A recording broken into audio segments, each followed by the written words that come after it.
Bapa, di dalam nama Yesus kami serahkan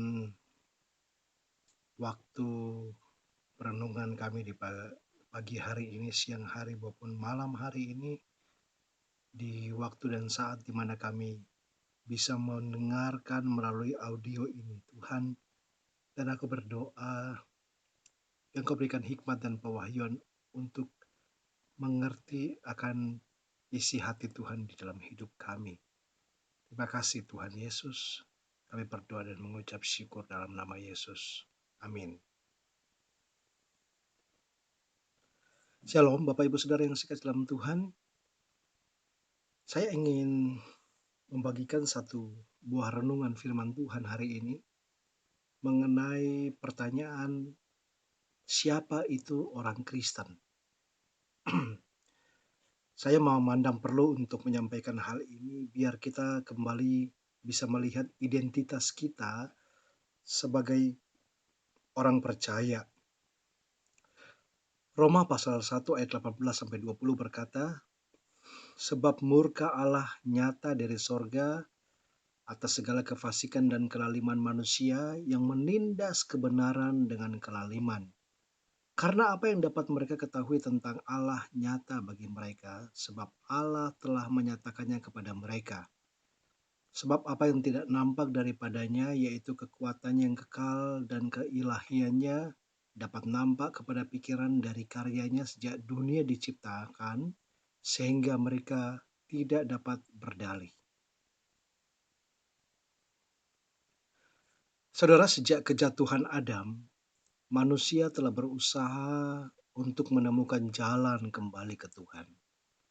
Ada kerinduan di dalam diri untuk kembali pada gambar diciptakannya Allah untuk mereka. Ada pengetahuan bahwa pasti ada sesuatu yang lebih daripada yang biasa saja. Agama-agama dunia adalah kesaksian kitab suci dari Roma bahwa Allah telah menyatakan dirinya kepada ciptaannya. Tapi manusia sudah menemukan cara yang berbeda untuk mendekati kepada Tuhan, seperti halnya pada banyak orang. Perbedaan, saudaraku, antara agama dan kekristenan pada dasarnya bahwa agama itu adalah suatu upaya manusia untuk mencapai Tuhan. Dan Yesus sendiri adalah Tuhan yang menjangkau manusia. Jadi di sini letak perbedaannya. Kalau ada banyak agama yang berusaha untuk mencari Tuhan, maka di dalam kekristenan kita menemukan Tuhanlah yang mencari manusia. Semua agama di dunia ini gagal mendapatkan keselamatan karena mereka menanggung beban keselamatan bagi manusia. Mereka mengajarkan bahwa melalui kepatuhan terhadap standar dosa yang ketat, kita membuat diri kita bisa diterima oleh Tuhan. Tetapi Allah mengungkapkan dalam Yakobus 2 ayat 10 bahwa kalau kita mematuhi seluruh hukum Taurat dan menyinggung satu titik, maka kita bersalah atas semuanya. Nah, disinilah agama-agama dunia sudah melewatkannya. Mereka semua telah berdosa dan kehilangan kemuliaan Allah. Roma 3 ayat 23. Dan manusia tidak bisa menyelamatkan diri sendiri. Dia harus memiliki penyelamat. Maka Allah kemudian mengutus anaknya Yesus dalam rupa daging untuk menghukum dosa di dalam daging agar kita bisa menjadi benar di hadapan Allah. Roma 8 ayat 3-4 berkata, sebab apa yang tidak mungkin dilakukan hukum Taurat karena tidak berdaya oleh daging, telah dilakukan oleh Allah. Dengan jalan mengutus anaknya sendiri dalam daging yang serupa dengan daging yang dikuasai dosa, karena dosa, dia telah menjatuhkan hukuman atas dosa di dalam daging, supaya tuntutan hukum Taurat digenapi di dalam kita yang tidak hidup menurut daging, tetapi menurut roh.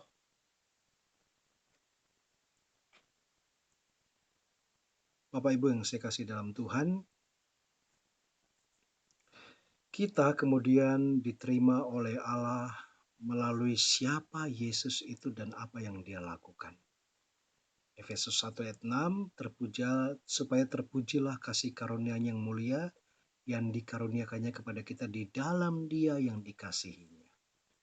Yesus berkata tentang dirinya sendiri bahwa Dialah satu-satunya jalan kepada Bapa. Yohanes 14 ayat 6. Petrus juga berkata dalam Kisah Rasul 4 ayat 12, dan keselamatan tidak ada di dalam siapapun juga selain di dalam Dia, sebab di bawah kolong langit ini tidak ada nama lain yang diberikan kepada manusia yang olehnya kita dapat diselamatkan. Allah adalah satu-satunya yang dapat menyediakan keselamatan bagi manusia melalui Yesus. Dan setiap upaya lain untuk mendekati Tuhan, terlepas dari seberapa tulus mereka, akan berakhir dengan kegagalan total. Dan hasilnya adalah kematian abadi. Saudaraku, kebanyakan orang yang pergi ke gereja bisa menerima semua ini dengan mudah tentang agama lain. Tetapi yang gagal dilihat oleh banyak orang adalah apa yang disebut kekristenan dewasa ini, itu tidak lain adalah agama. Nah, maksudnya banyak orang yang sedang melakukan gerakan kekristenan dengan berpikir bahwa ketaatan mereka pada kebajikan Kristen itu sendiri bisa membantu mereka memperoleh keselamatan. Tetapi adalah mungkin untuk terjebak dalam perangkap untuk dibenarkan oleh kehadiran di gereja kita dan menerima dan penerimaan keuangan. Ya, seperti halnya orang yang membakar dupa untuk berhala supaya bisa mendapatkan hati daripada para dewa. Ibrani pasal 5 ayat 9 mengatakan bahwa Yesus adalah penulis keselamatan kekal. Dia katakan, dan sesudah ia mencapai kesempurnaannya, yang menjadi pokok keselamatan yang abadi bagi semua orang yang taat kepadanya. Oleh karena itu, saudaraku, penghakimannya adalah satu-satunya yang diperhitungkan. Banyak orang mempercayai fakta bahwa nama mereka ada dalam daftar gereja atau bahwa mereka memiliki tulisan di dalam Allah kita percaya. Ya, bahkan itu tertulis di dalam mata uang mereka. In God we trust. Tapi itu bukan standar yang Yesus pakai untuk mengatur keselamatan. Nah, ada satu kisah di dalam Markus 10 ayat 17 sampai 22. Pada waktu Yesus berangkat untuk meneruskan perjalanannya, datanglah seorang berlari-lari mendapatkan dia dan sambil bertelut di hadapannya dia berkata, "Guru yang baik, apa yang harus kuperbuat untuk memperoleh hidup yang kekal? Mengapa kau katakan aku baik? Tak seorang pun yang baik selain daripada Allah saja. Engkau tentu mengetahui segala perintah Allah. Jangan membunuh, jangan berzina, jangan mencuri, jangan mengucapkan saksi dusta, jangan mengurangi hak orang, hormatilah ayahmu dan ibumu." Lalu kata orang itu kepadanya, "Guru, semuanya itu telah kuturuti sejak masa mudaku." Mendengar perkataan itu, dia menjadi kecewa. Lalu dia pergi dengan sedih sebab banyak hartanya. Tapi Yesus memandang dia dan menaruh kasih kepadanya dan lalu berkata kepadanya, "Hanya satu lagi kekuranganmu. Pergilah, jualah apa yang kau miliki dan berikanlah itu kepada orang-orang miskin. Maka engkau akan beroleh harta di surga. Kemudian datanglah kemari dan ikutlah aku." Kita melihat contoh dari seorang pria yang benar-benar ingin memiliki kehidupan yang kekal. Secara aktif dia mengejarnya itu dibuktikan dengan fakta bahwa dia berlari kepada Yesus dan berlutut di kakinya. Jika keinginan atau niat baik bisa mendapatkan keselamatan, dia pasti mendapatkannya. Tapi Yesus sekali lagi adalah seorang penulis kehidupan yang kekal. Dia tidak menerima kondisinya. Banyak orang saat ini tidak percaya kalau apa yang kita yakini benar-benar penting. Hanya niat kita yang diperhitungkan, saudaraku. Rupanya contoh ini membuktikan bahwa itu salah.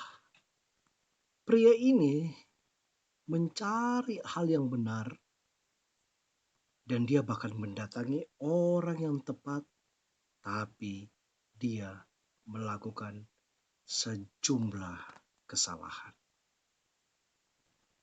Nah, kita akan lihat, saudaraku, ada ya kurang lebih dari cerita mengenai pemuda ini. Ada 3 hal penting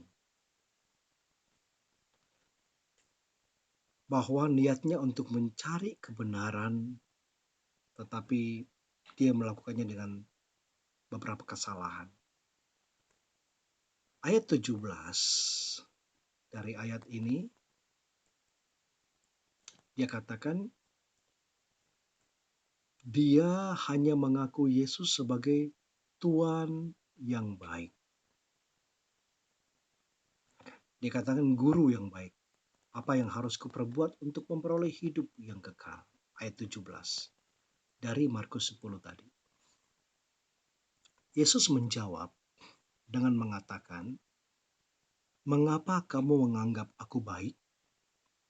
Tidak ada yang baik selain satu, yaitu Allah." Pengusaha yang muda ini, dia bersedia mengakui bahwa Yesus itu baik. Tapi dia tidak mengatakan bahwa Yesus atau dia tidak mengakui bahwa Yesus adalah Allah. Salah satu elemen yang sangat penting bagi keselamatan adalah percaya bahwa Allah sudah dinyatakan di dalam daging. 1 Timotius 3:16, dan sesungguhnya agunglah rahasia ibadah kita. Dia yang telah menyatakan dirinya dalam rupa manusia, dibenarkan dalam roh, yang menampakkan dirinya kepada malaikat-malaikat, diberitakan di antara bangsa-bangsa yang tidak mengenal Allah, yang dipercayai di dalam dunia, diangkat dalam kemuliaan.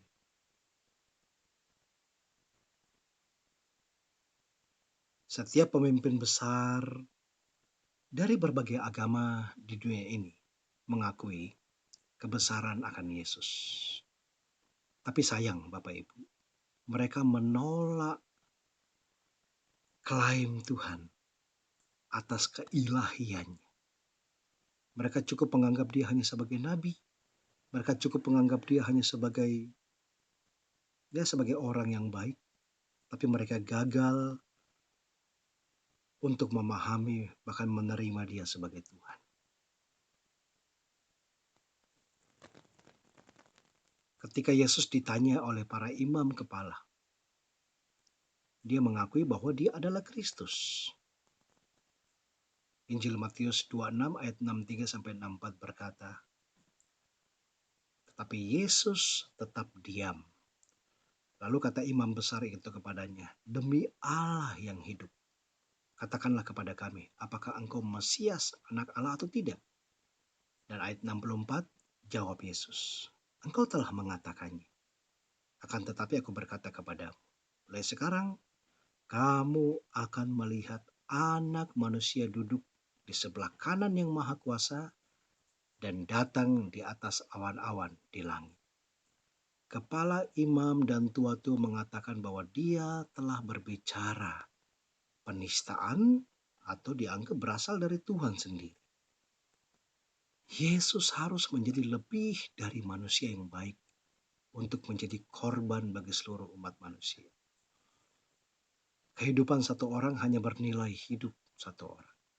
Tapi karena Yesus adalah Allah, sekali lagi, tapi karena Yesus adalah Allah, hidupnya lebih berharga daripada semua orang yang pernah hidup atau yang akan pernah hidup di dunia ini. Pengusaha muda ini membuat kesalahan dengan mengakui Yesus sebagai baik, tapi tidak sebagai Tuhan. Bapak Ibu yang saya kasih dalam Yesus, pengakuan kita sebagai Yesus adalah Tuhan. Itu adalah syarat atau hal pertama yang penting menjadi orang Kristen. Dan saya akan lanjutkan nanti untuk beberapa hal ke depan besok, apalagi kesalahan yang dibuat oleh pengusaha muda ini, sehingga dia gagal menangkap apa yang Tuhan inginkan daripadanya. Bapa, dalam nama Yesus, biarlah Engkau singkapkan terus kebenaran-Mu, supaya kami mengerti bahwa kami menjadi orang Kristen bukan hanya sekedar beragama, tapi ada kehidupan yang Engkau letakkan di dalam hidup kami. Di dalam nama Yesus kami berdoa. Bersama-sama katakan, amin. Dalam Kristus ku percaya.